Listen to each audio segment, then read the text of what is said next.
Honorable Rauff Hakeem. Bismillah ar-Rahman ar-Rahim. Honorable Deputy Chairman of Committees, today this particular motion proposed by Honorable Janaka Bandara and a few other members of Parliament is alluding to the so-called international inquiry as being harmful for reconciliation, and that it also goes on to violate our sovereignty, and therefore that we must collectively as a House vote for this motion. But today, as the leader of the Sri Lanka Muslim Congress, I rise to speak at a time when the entire community is disillusioned and is in despair. The sense of outrage, disgust, and helplessness that has pervaded the Muslim community today is something that cannot be absent from my emotions when I speak in this debate today. Now, it is of course an issue for all of us. When the Honorable Vimal Veeravansa countered the leader of the JVP, Anurakkumara Dissanayake, on the question of him proposing an amendment to this motion, he was challenging him and asking him whether the incidents of human rights violations and the humanitarian law violations during the final phase of the war, going by the polarization in the opinion between those on both sides of the divide, whether you could separate it from the rest of the issues that he is raising. There is certainly an issue whether you could bifurcate the mandate of the United Nations High Commissioner for Human Rights, but we should, in the meantime, sincerely be prepared for a retrospection on the issues pertaining to our own commission, the Lesson Learned and Reconciliation Commission. As a nation, are we prepared to accept the recommendations of our own commission, and whether we are prepared to go ahead with the implementations? As I told you, I speak as a very disillusioned and despaired member of this House. Certainly, the United Nations High Commissioner for Human Rights may be malicious towards us, but we cannot forget the fact that time and again there has been this clarion call to stem this rising tide of hate campaign, of religious intolerance against minorities. We cannot fault anyone, least of all Navi Pillai, for saying so. The High Commissioner may have been biased against us. That's a different issue. But we can no longer say that what she said in her report before the Council in March 2014 is a tissue of lies. Her report is there for all to see in public domain. I quote from the report freely available in the UNHRC website. I quote, "The High Commissioner remains deeply disturbed by the significant surge in attacks against religious minorities and the incitement of violence by Sinhala Buddhist nationalist groups, led prominently by certain extremist Buddhist monks. The High Commissioner has received reports of incidents of threats and violence against Muslims in 2013 as well as attacks on mosques and places of business. Christian groups also reported incidents of violence and attacks on churches and Christians in 2013. After a lull prior to the Commonwealth Heads of Government meeting, 5 violent attacks led by Buddhist monks were reported. Perpetrators who are regularly captured on video footage are not brought to justice. And in almost all cases, the police are seen standing as onlookers to the violence. This happened a few days ago, 2 days before, in Dargah town and in Beruwala. When she threw this indictment at us, what did we do? We responded with updates on hate speech legislation. Our response is also there in public domain. It is there for all of us to read. The whole world has seen the inflammatory speech inciting the Sinhala Buddhists of that area, made in Aluthgama, to inflame and incite the people to violence. Nothing but hate speech. I was reminded of Srebrenica, the darkest history in Europe, when thousands of Muslims were torched and an international inquiry was instituted in the end. Are we paving a way for a further international inquiry to another dark and insidious period in the history of this country? Even if we are dragging our feet on enhancing penal sanction for this type of dastardly acts of furthering disunity and tarnishing the image of this country in international fora, there is legislative tool for us to respond to this. We have been making declarations to the world that we possess sufficient law with teeth to respond to hate speech. Through the International Covenant on Civil and Political Rights, number 56 of 2007, we ourselves, this government, enacted it. We gave effect to our international obligation to eliminate racial hatred. You take Article 20 of that convention. Article 20 subpara 2 states that any advocacy of national, racial or religious hatred that constitutes incitement to discrimination, hostility or violence shall be prohibited by law.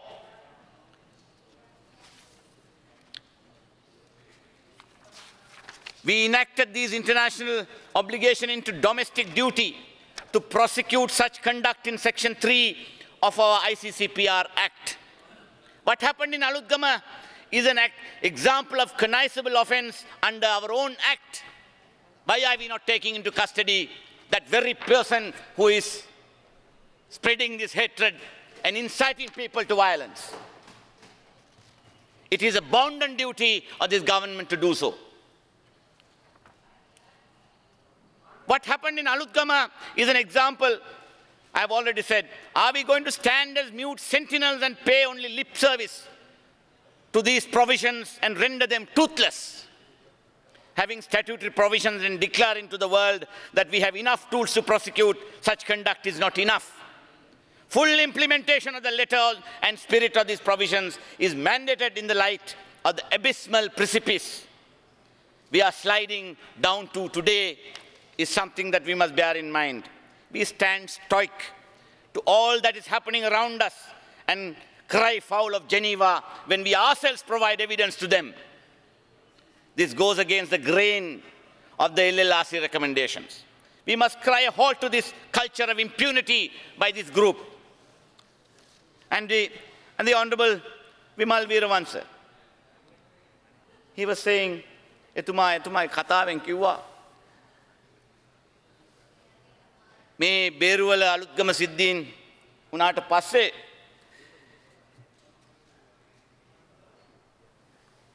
රජයේ විරුද්ධවාදීන්ට ශ්‍රී ලංකා මුස්ලිම් කොංග්‍රසයේ බිලිබා ගන්න අවස්ථාවක් ඇවිල්ලා තියෙනවා කියලා.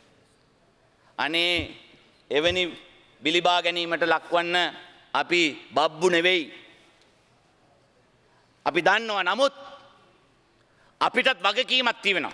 මොකද අපේ එතුමා තවත් දෙයක් කිව්වා. මේක ආයෝජනයක් හැටියට අරගෙන ඒකෙන් අපි දේශපාලන වාසිය ගන්න අවස්ථාවක් ඇවිල්ලා තියෙනවා. ඒක හොඳටම නෙලාගනී කියලා කිව්වා. එතුමන්ගේ අදහස එහෙම වෙන්න පුළුවන්. එතුමා කිව්ව නෑ ඔබතුමා මම වැරදි ආකාරයට කිව්වේ නැහැ කියලා. නමුත් එතුමා නිතරම මේ වගේ කතා කියනවා. දැන් අපි ද්‍රවිඩ ජාතික සන්ධානයත් එක්ක අපේ ප්‍රදේශවල තියෙන අපි අතර තියෙන ප්‍රශ්න කතා කරන්න යෙදුනහම පත්තරවලට කියනවා ඔන්න TN එකත් SLMC එකත් මේ රට දෙකට කිරීමට උතුරු නැගෙනහිර ඒකාබද්ධ කරලා විනාශයක් ඇති කිරීමට ලෑස්ති කියලා කියනවා. ඉතින් එහෙම කතා අහගෙන ඉඳලත් අපි එක දෙයක් ඊටාම පැහැදිලිව කියනවා. අපිට නිශ්චිත සහතික කිරීමක් අපිට අවශ්‍ය වෙනවා. අපේ ජනතාවගේ ආරක්ෂාව පිළිබඳව. දැන් සිය ගණන් පොහොසත් වැළඳුන් තමන්ගේ ඇඳුම් පිටින් පාරට බැහැලා තිබෙනවා. ගිනිබත් කර එතුමා කිව්වා මැරෙන්නේ සිල්ලරේට තොගේටද කියලා ඇහුවා. නව් දැන් ගිනි තියෙන්නේ සිල්ලරේට තොගේටද? තොගේට ගිනි තියලා තියෙන අලුත්ගමේ. ඒකට වගේ කියන්නේ කවුද? අපේ කුමාරවේල්ගම ඇමතුමා මට කිව්වා. පොලිසිය උසස් නිලධාරීන් කිව්වා මේ ගලබොඩත් ඥානසාර ස්වාමින් වහන්සේට මේ රැස්විය පවත්වන්න ඉඩ දෙන්න එපා. ඒ වැලැක්වීම සඳහා උසාවියට ගියලා තහනම් නියෝගයක් ගන්නටයි කියලා එතුමා ඉල්ලා සිටියේදී පොලිසිය උසස් නිලධාරීන් කිව්වේ නෑ ඕව අවශ්‍ය නෑ අපි ආරක්ෂාව සපයනවා. ඉතින් දැන් කවුද වගේ කියන්න ඕනේ? මේ පිළිබඳව නෑ දේශ ප්‍රමීත්වන් පිළිබඳව වෙන කතාවක් තියෙනවා. Order please. In this instance, it is very important for us to realize that this government has to ensure the protection of the innocent Muslims, not simply in Aluthgama and Dargah town. I will now, the Venerable Galagodatta Jnanasara Thera has said that he is not responsible, the police is responsible. Police said it is their dereliction of duty, that is his excuse. But let me show you, Honorable Deputy Chairman of Committees, from their own publications, what they are up to. They have already prepared a detailed, yes. Now, this is the publication, Vangsheta Vinasya Abhimuva. Vangsheka Vinasya Abhimuva. සිංහලයේ වර්තමාන ජනසංයුතිය ප්‍රවණතා පදනම් කරගත් කාලීන විමසුමක්. බොදුබල සේනාවේ අධ්‍යාපන හා පරිශන අංශයේ ප්‍රකාශනයක්. ඒකේ ඊටාම පැහැදිලි ඒගොල්ලන්ගේ සැලැස්ම.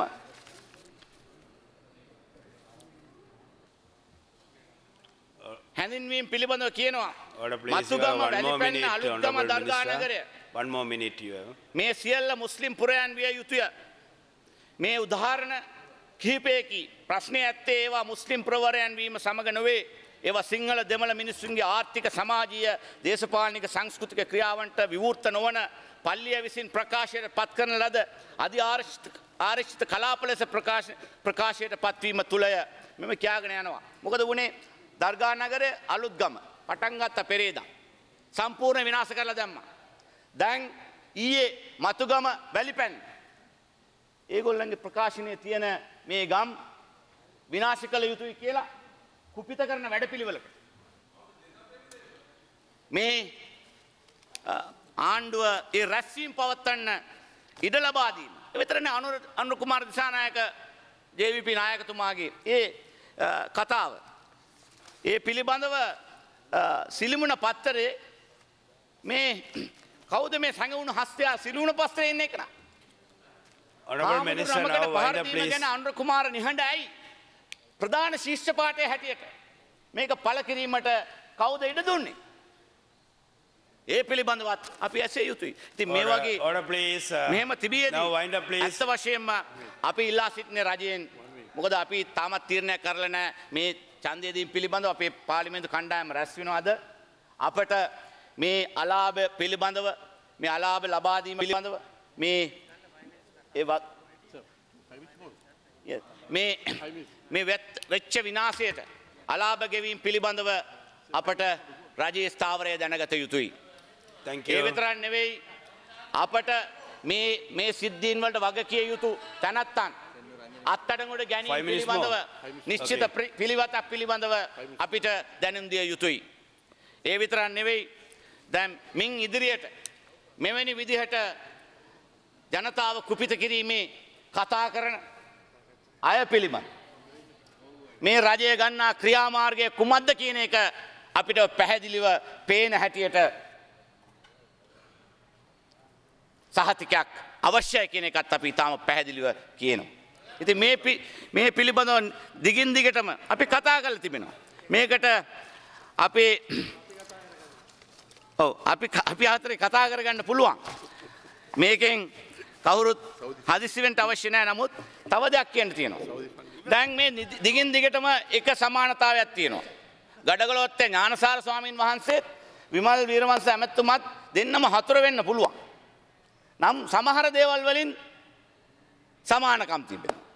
මොකද දකින්නවා මුස්ලිම්වරු මේ සෞදි අරාබියේ එන මුදලින් යැපෙන අන්තවාදීන් ඉන්න කණ්ඩායම මේ රටේ. මේ දෙගොල්ලටම තියෙන පුදුමාකාර මේ බීතියක්. දැන් මේ පිළිබඳව තියෙන සහතික කුමද මොනවාද මේක තියෙන සාක්ෂි? ඒ පිළිබඳව අහුවනම් මොකුත් කියන්න බෑ.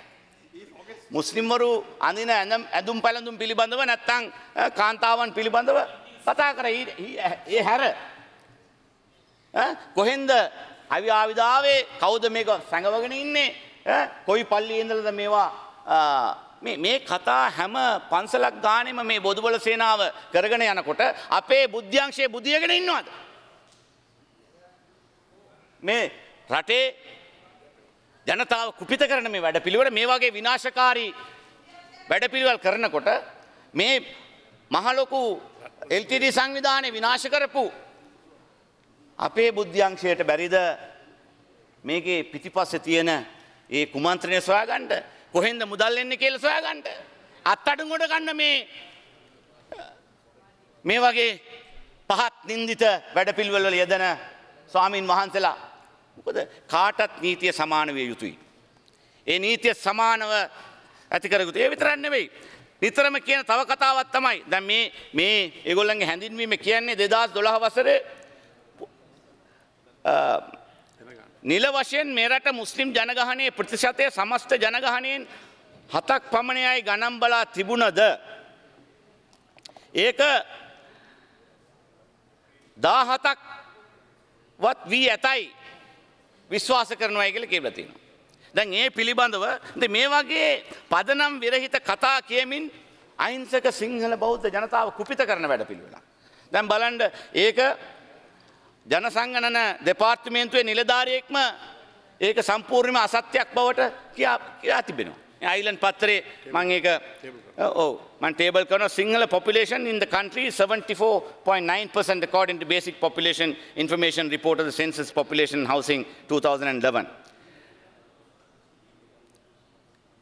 Director Population Census and Demography Division of the Department of Census and Statistics, Indu Bandara said that according to 2011 census, the Muslim population was 9.2% and the Sinhala population was 74.9%. Honorable Minister, now wind up, please.